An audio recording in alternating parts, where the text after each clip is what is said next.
All right. Hello, everyone. Today we're talking about the strategies to building a habit, why that's useful, some of the psychology behind it, things like that. I'm Brandon Fecht, but you can all just call me Brandon. And today's presentation is being recorded, so keep that in mind for any privacy concerns you might have. In addition, I'll be keeping I have two screens up right here. I have one with the presentation and another one with the chat. So I'll be keeping an eye on chat the entire time if you have any questions or anything like that. But also feel free to use your mic. I'm not trying to hold the floor too strongly here.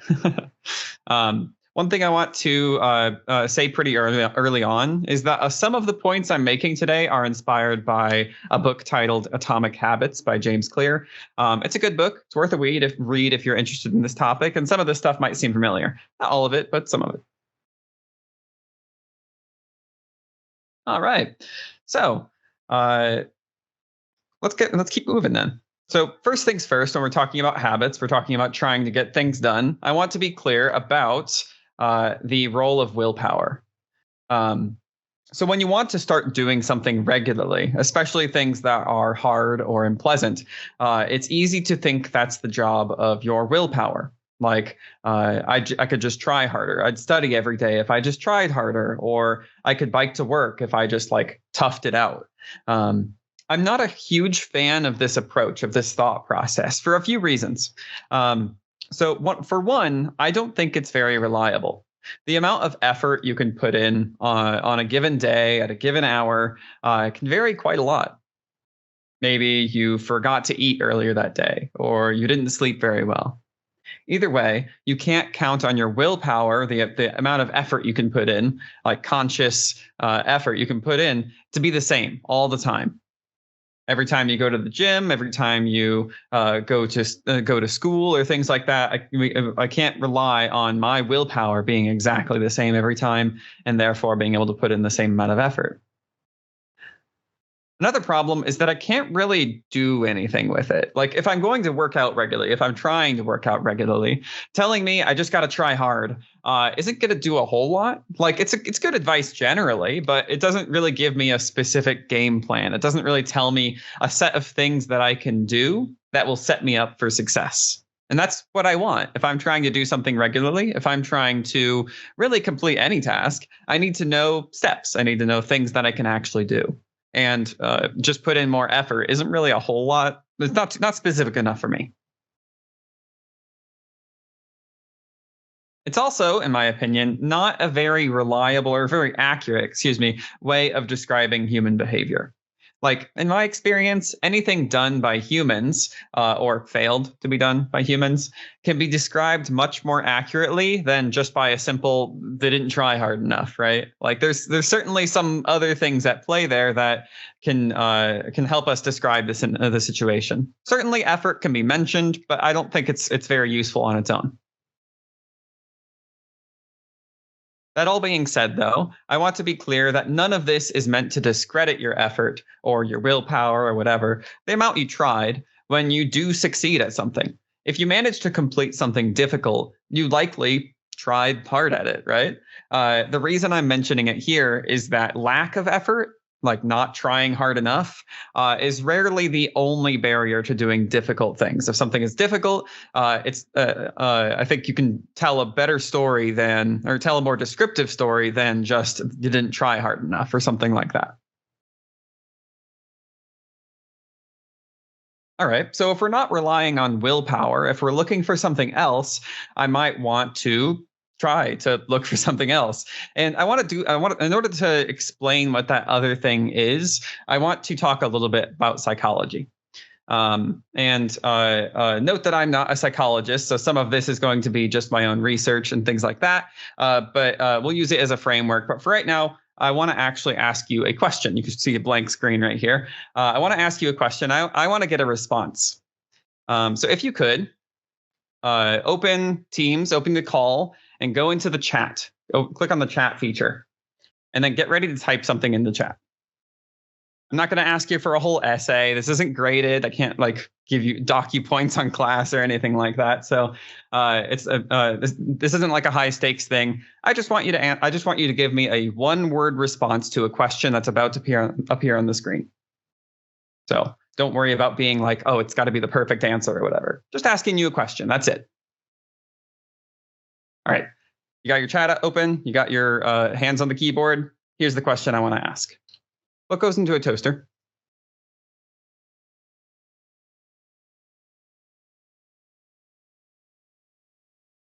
Look at you all. You're so smart. When I was first asked this question, I'm really liking all these responses. Right, bread goes into a toaster. However, this is something of an infamous question, because a lot of things that people say when they first ask this question is toast, right? A really easy response to this. When I was first asked this question, I responded toast. When someone asks me what goes into a toaster, I say toast. And that's wrong, right? Like, we know that's wrong consciously. But are there any guesses why someone would say that? Why someone would respond that way? Obviously not y'all. Y'all did really well there. But why would someone say toast? Pop-Tarts. I mean, I definitely put Pop-Tarts into a toaster for sure. Because it's called a toaster, right? I like that response, Jeremiah. It's the words right there. It's like you can see it. I can read it.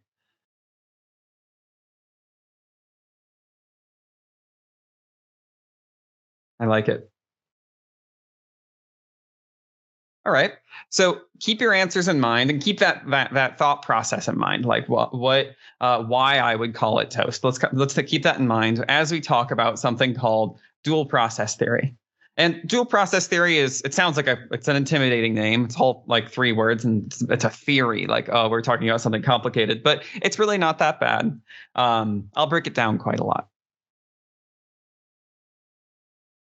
So, in order to explain what willpower can do, I'd like to talk about this theory of reasoning. Like I mentioned, I'm not a psychologist. My main field is math. That's usually what I tutor. So when even though I've done a good deal of research for this presentation and all of that, keep in mind that I can't guarantee a perfect accuracy with this. So don't take anything I'm saying here to your psychology exams, is what I'm getting at.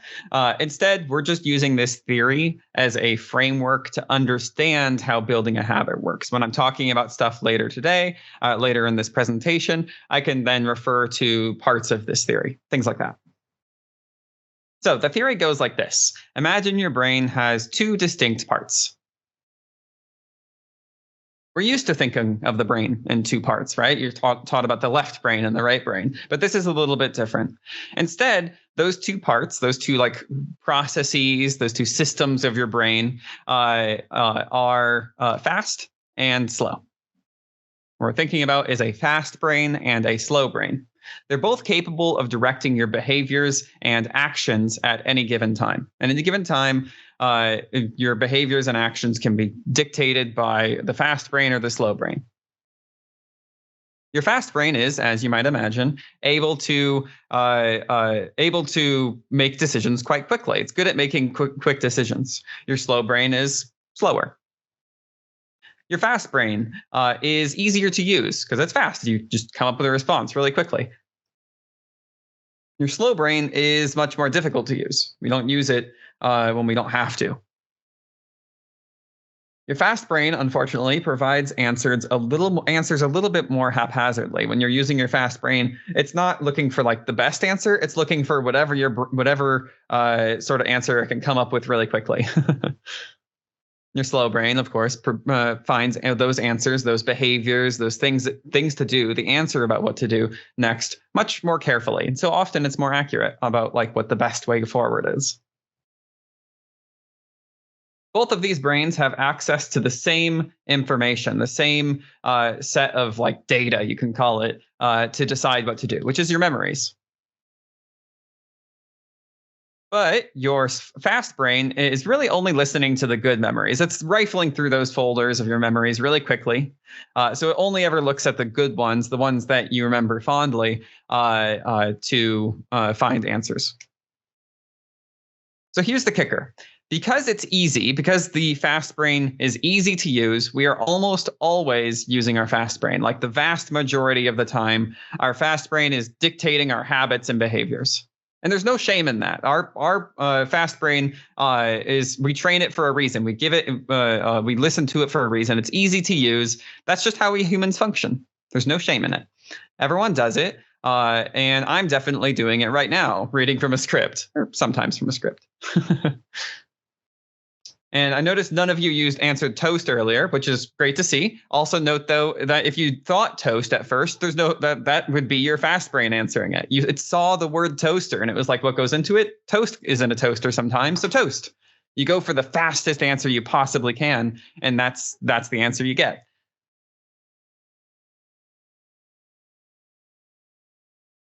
You may be thinking that this whole section, this whole purpose of this slide is going to conclude with me saying something like, make sure you use your slow brain more, stop and think, but I'm not going to do that. That's not the point of this. My entire strategy today, building a habit, my entire strategy today is relying on our fast brain. I want to play on its strengths. Since your fast brain is mostly listening to good memories, to make it do what we our goal then is to give it good memories to make it do what we want. We're going to train our fast brain. We're going to train that part of our brain to provide the right answers to particular questions. All right, enough of psychology, or at least this really specific theoretical psychology. Let's talk about habits more specifically. Let's try to get back on topic. So enter habits. A habit has two parts, a cue and a response. So it's an automatic behavior when you're in a specific scenario. It has a cue and a response. For instance, when you get home from work, maybe you take off your shoes. When you get in your car, you adjust your mirrors. When you are going to bed, you might brush your teeth. There's always a cue, some sort of thing that you experience, and a response, some sort of behavior that you would do. A cue could be any experience you have. Your alarm clock going off, for instance, is a cue for you to wake up. Your hunger is a cue for you to eat. When I read the time as 4 p.m., that's a cue for me to end this presentation. There's always a cue and a response. Habits take time to form, and they form through repetition. You do something over and over, and eventually it becomes a habit. It becomes completely automatic. You don't think about doing it. It's just what your brain and body do without thinking about it. You have to do something a lot of times for a habit to form, although an exact amount of time is hard to know. Really, you kind of got to do it until it becomes a habit. Although something around a few weeks is a good ballpark to hope for a habit to form. One benefit of getting a habit to be into our brains like that is that when you're executing a habit, you think of alternatives less often. Basically, if I get into my car and I immediately adjust my mirrors, I don't think about immediately driving out instead. If I go into the kitchen, and if it's a habit from when I get into the kitchen, I grab something like a salad or something, then maybe I don't think of alternatives like grabbing some candy. The habit prevents us from using our slow brain and possibly coming to an answer that might not be good in the long term.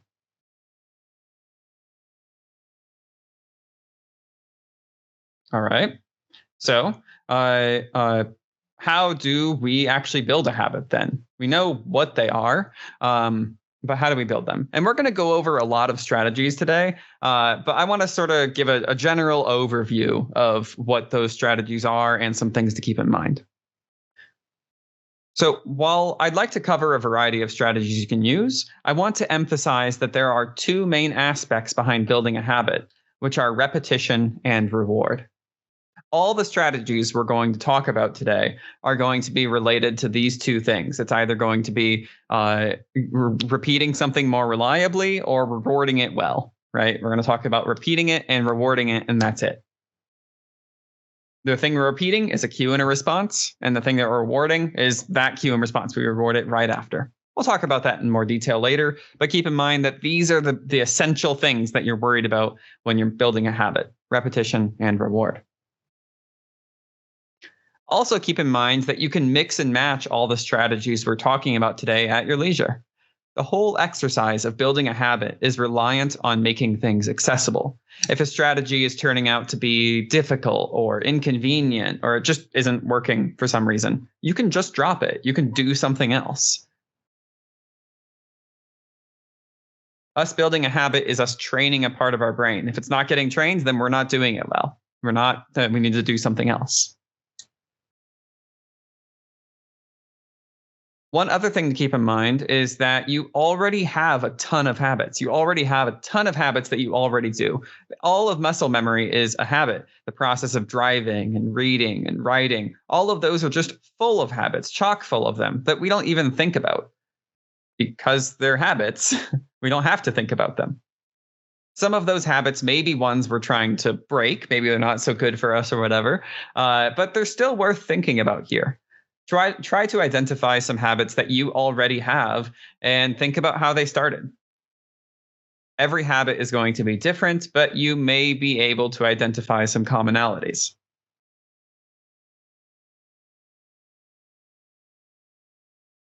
All right.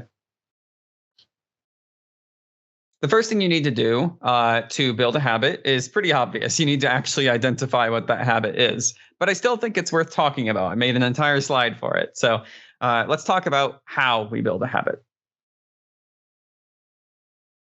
So, or how we choose a habit to build, things like that, and some details we might need to know.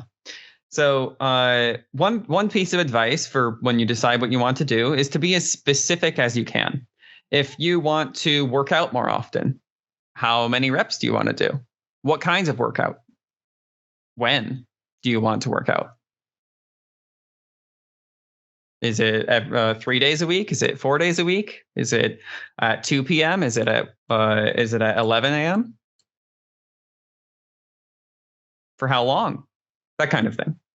If you want to study more often, maybe you want to read sections of your textbook. How many pages? How often do you want to do it? Is it before class? When is class? That kind of thing. So we want to be as specific as we can, as early as we can. Also identify some alternatives that you can use. So alternatives are a great way of being flexible. We can change our strategy later on the fly if need be. We've considered some alternatives, and that allows us to try something else without having to drop the habit entirely if it ends up being too difficult for whatever reason.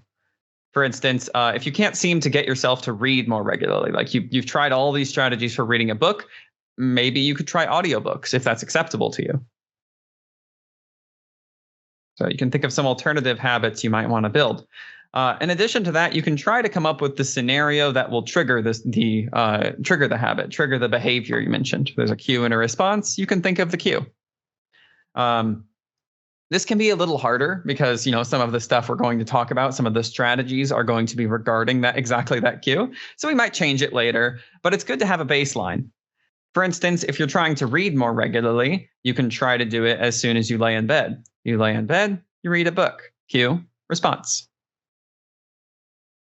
All right, before I get into more specific strategies, like things that you can think about and do in order to build habits more effectively, I want to first ask you all, what strategies work for you? What kind of things get you to build habits really well, or even just slightly well? Like, is there anything that you've done in the past that has made it easier for you to do something regularly?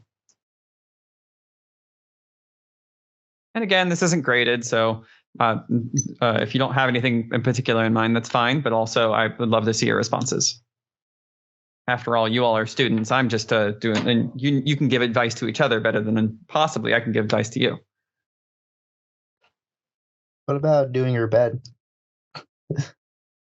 Sure. So that gives you like a specific thing that you do in the morning to sort of stay organized. Mm-hmm. That's a good habit you can build. Yeah.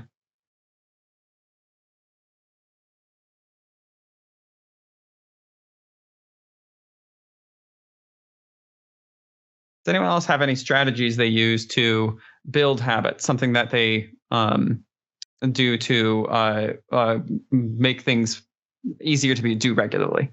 Kristen that says to build breaks into study time. Perfect. Yeah, I like that.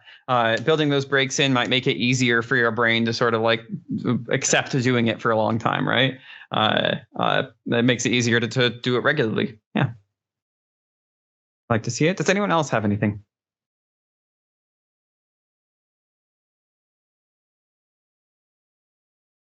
Setting up alarms. Yeah, if the activity needs to be done in a certain time. I like that. Yeah, that's definitely something I employ is I'll use alarms or reminders or something on my phone in order to sort of do something more regularly until it becomes, sort of automatic. But even if it doesn't, the alarm is still a good thing to have.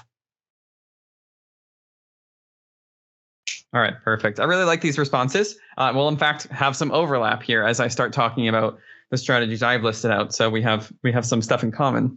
Excuse me, in terms of how to approach this. I want to start off with the most important strategy that you'll need for building a habit, which is rewarding yourself. You'll need to give yourself a reward for your fast brain, which we mentioned earlier, for your fast brain to refer to those memories at all. It needs to be a happy memory for your fast brain to refer to it. So we're going to reward the behavior. The reward can be literally anything you like. The goal is to get dopamine flowing through your brain around the same time as you repeat your habit, around the same time as you do that cue response thing. As long as it brings you joy, it'll probably work. It could be like eating a piece of candy. It could be like listening to a song you like or spending a few minutes in the sun, whatever feels good to you, right? Now, feeding yourself a piece of candy as a reward for a job well done, it's probably going to feel a little silly. And that's fine. There's no problem with feeling a little silly here. Our fast brain, we're training it kind of like a dog, so it's going to feel a little silly, but that's fine. That's just how us humans work. When we eat a piece of candy after that, our brain's going to refer to it later, and that can be a good thing.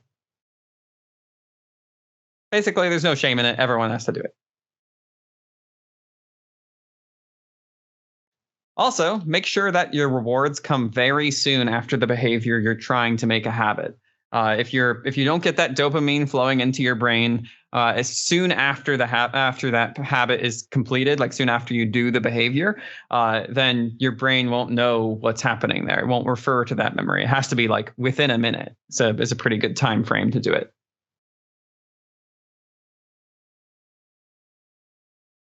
All right, so the first strategy I want to advise is to always try to incorporate some kind of reward right after the behavior. All right, so remember how you already have a lot of habits. I mentioned that earlier, all of your like muscle memory and stuff. And I want to point out that if you want to do something regularly, like every day or something like that, you probably have a lot of habits that you already do, maybe even at the same time you want to make a new habit. We can use that fact. We're going to do some piggybacking. And piggybacking just means that we're going to take a habit that's already there and just add on to it. We're going to add something else to it. Since you're already doing one thing regularly, adding on one extra thing that might be easier, might actually be easier than coming up with a whole new habit pattern from scratch. We're not thinking like at 4 p.m. I do X. We're instead thinking when I get home from school, I do X, right? Because getting home from school, you go home after you're done with the school day. That's a habit. For instance, if you're trying to read before bed, you could also put a book next to your toothbrush, since you probably also brush your teeth before bed. Since you're already doing one thing, it's easier to do another thing on top of that. Now, you may need to, maybe you can't identify a habit that you already do, something you already do automatically at that time. Maybe you can't. In which case, I'd recommend just writing down your schedule. See if you can identify any common things that you do every day or even every other day or something like that around the time where you want. Write down the schedule for that time period. And then if any of them are really common, maybe you can identify a habit there and try to slot your new one in. The key here is to find other habits that are nearby. Piggybacking your habit like this, like picking a habit that exists already and then adding on to it, works really well because your own behavior makes for a great cue. you are almost guaranteed to notice it since you are literally doing it, like with your body, unlike environmental factors. People like sleep through alarms, they lose track of time, and they fail to notice their own written notes all the time. But it'd be hard not to notice, for instance, getting home from work. So your own behavior is unavoidable, so it makes for a good habit, or a good cue for a habit, rather. All right. Another piece of advice I want to give is to try partnering. When I say partnering, what I'm talking about is finding other people that can do the same thing as you and do it with them for that habit. Sometimes, even if we do notice the cue, we're not motivated enough to do it still. And there's no shame in that, just not noticing something, right? Or not being motivated enough. Like that's just part of the human condition, not being motivated sometimes. Habits are a way of making our motivation irrelevant, yes, but if you haven't built that habit yet, it's still, a barrier. You're like, I don't want to go to the gym. So let's try making our lack of motivation less relevant by finding a partner to make us accountable. This is what the partnering does. Our lack of motivation to go to the gym, for instance, becomes less relevant if there's someone literally waiting there for us. We can't just skip out. It doesn't matter if we don't feel like it. I recognize that this option isn't always available, but it's still definitely worth looking into because, sometimes it is available. Now, you might be thinking, couldn't you just call in, call your friend and be like, hey, I can't make it to the gym today. I'm sick. Just lie, right? Certainly you can remove these barriers. You can just ignore them for a moment and make it and not do it anyways. That lack of motivation still matters. And you're absolutely right. The lack of motivation still can matter. But the point is adding barriers. It's not about making it impossible to go to the gym or making it impossible to not go to the gym. It's about making it harder. Nothing's going to make it impossible. So you really just want to make it so that it's more and more difficult to avoid doing the thing you actually need to do. I think this is a good time also for a reminder that all of this building a habit stuff is us working with our brain, not against it. When we create barriers and reward ourselves and all of that, I think it's easy for it to feel like adversarial, to feel like we're lazy and we have to fight ourselves over it. Like, I have to beat myself into submission regarding going to read 6 pages of a book. It can be easier or harder for some people, but none of these techniques are us beating our brains into submission. We're just speaking the language of our fast brain. We're giving it good memories. And as soon as we do that, we'll have that habit and we won't have to fight against it. Basically, be kind to yourself. This isn't us trying to be mean to our brains. This is us working with it. That's it. Our strategies are just in service of us helping our brain remember stuff or learn stuff, rather. All right. Now, for this next part, the fourth strategy, I have 5 of them. This is number 4. For the next one I want to talk about, I want to introduce it with a game. This is a little memorization game I came up with on PowerPoint, and here's how it goes. A number is going to appear on screen for 1 second, and then it's going to disappear. So you're going to see a number on the screen. It'll be there for 1 second, and then it'll disappear. And you'll have 5 seconds to double check that you memorize the number. So after the number appears, you'll have 5 seconds. You'll see a little progress bar on the bottom of the screen. And during that time, I want you to say out loud the number that you just saw. So if the number 7 appears, I want you to say 7. You could do it out loud or just in your head. Regardless, just double check that you memorize the number. That's all I want. Don't say it in chat because you might give other people the answer. Some little piece of advice I want to give. All right. Again, obviously, there's no grading for this because I'm not even collecting answers. I'm just trying to make a point here. And also, I like playing games. So, works for me. All right, let's go ahead. So I'll give you an example for the first one. So since I saw the number 1, I'm saying to myself 1. All right, you get the rest.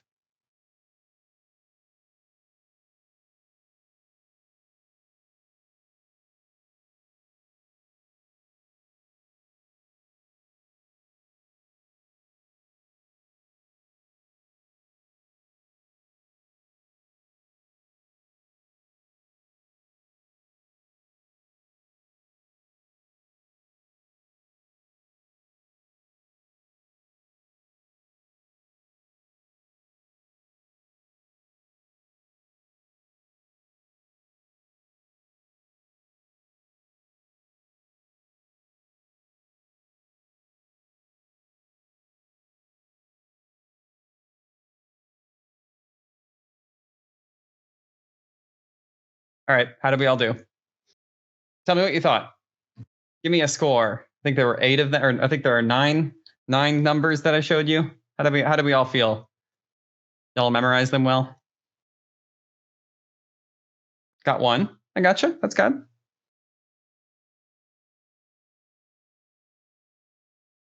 Like I said, there's no scorekeeping, so the last 2, no. I gotcha. What do we feel about those last 2? Which one was more difficult? 6, that's good. I got lost up to the 5th number, totally understandable. They started getting long, right? The last one was a different set of numbers. I like that. That's a really good point, Jeremiah. Did that make it harder, more easier? What do you think?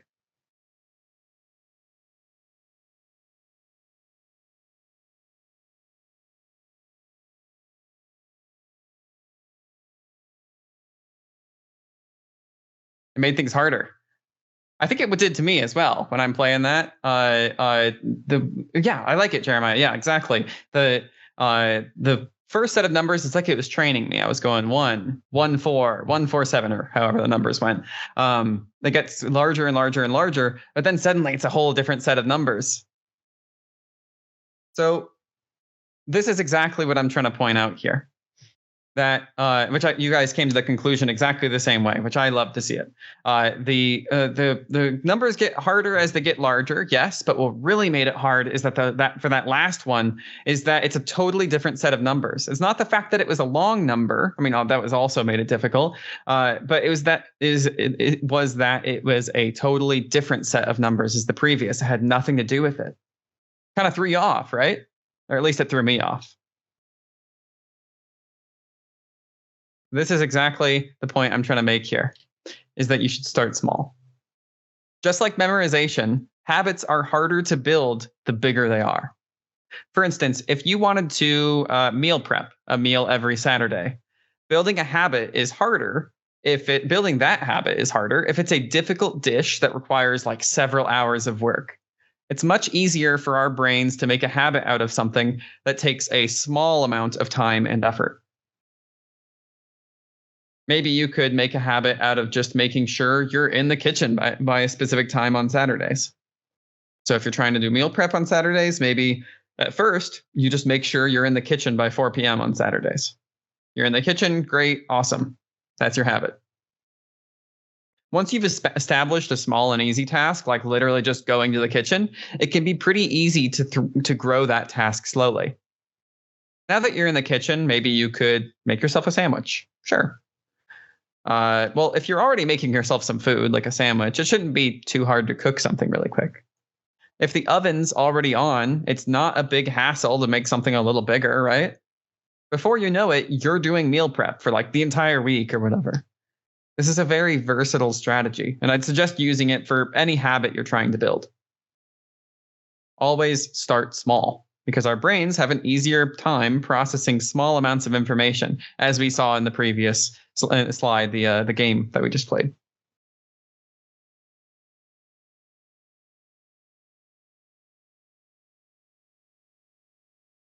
All right.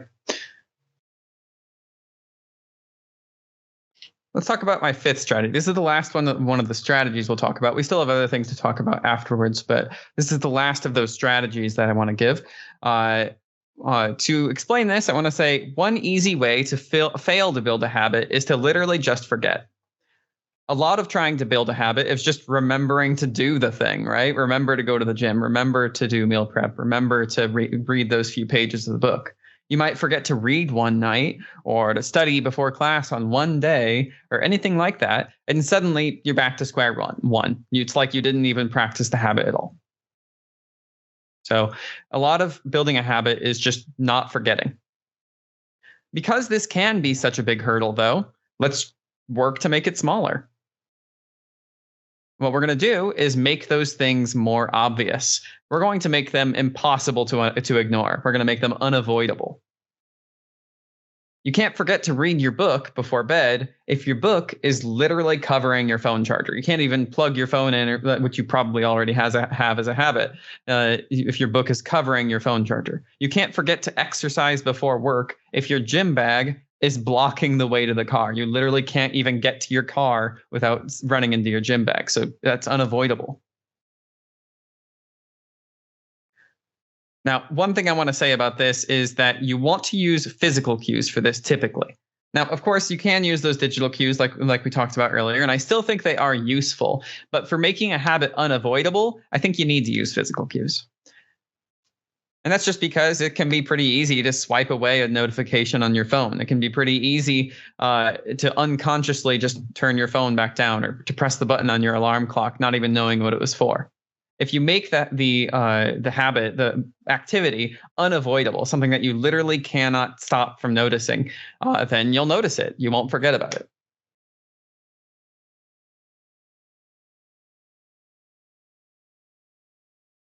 Right. As I mentioned before, not all of these methods or these strategies or whatever will be useful to your specific habit. Like maybe you can't do partnering, or maybe you really can't start small on something. However, it's kind of hard to tell going in which ones are going to work and which ones aren't. So it's important to set some time aside to revise, to take a look at what you've done so far, what habits you've already built, and to check back in and to see, is this working? Like, is there something you need to change, right? You might need to change some stuff. If you notice you're not being consistent, for instance, then it may be a good time to switch strategies around. In addition to actually changing those strategies to building the habit itself, it may also be a good time to change the goals of your habit building. Like maybe you just graduated, so there's not a whole lot of reason to check back in and or to study as much, for instance, or maybe you need to start studying some more. You notice your grades are slipping, so you need to study some more. And so that would be a good time to change the goals of your habit to make sure that you know what you need to do differently.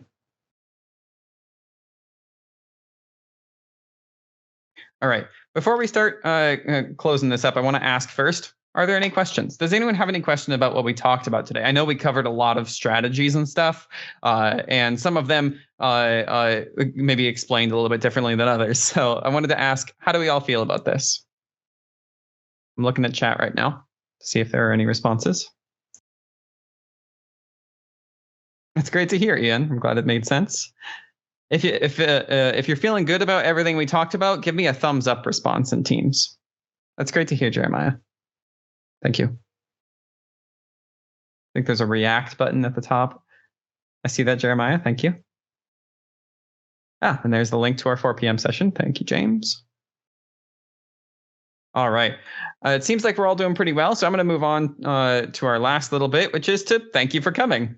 So I ended this a little bit early because I think we got through our subjects pretty quickly.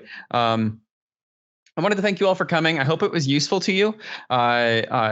I want to point out that this is brought to you by the Wake Tech ILC. I'm Brandon Fecht, remember, from the Wake Tech ILC. I tutor math, so if you get some tutoring at Wake Tech, then you might get, for math, you might get me. We provide all sorts of options for tutoring, like one-on-one and group tutoring, as well as tutoring by appointment or drop-in tutoring. We do in-person and online. We do all sorts of options there. So whatever can work for you, we probably have something like that. You can find us on the Wake Tech website and any sort of information you might need there. Although if you have any questions for me about it, please do ask. All right. Thank you for coming, everyone. I hope the rest of your day goes well, especially for this conference here. And hopefully Crucial Conversations interests you. I'm going to go ahead and stop the recording. I remember a student asking about the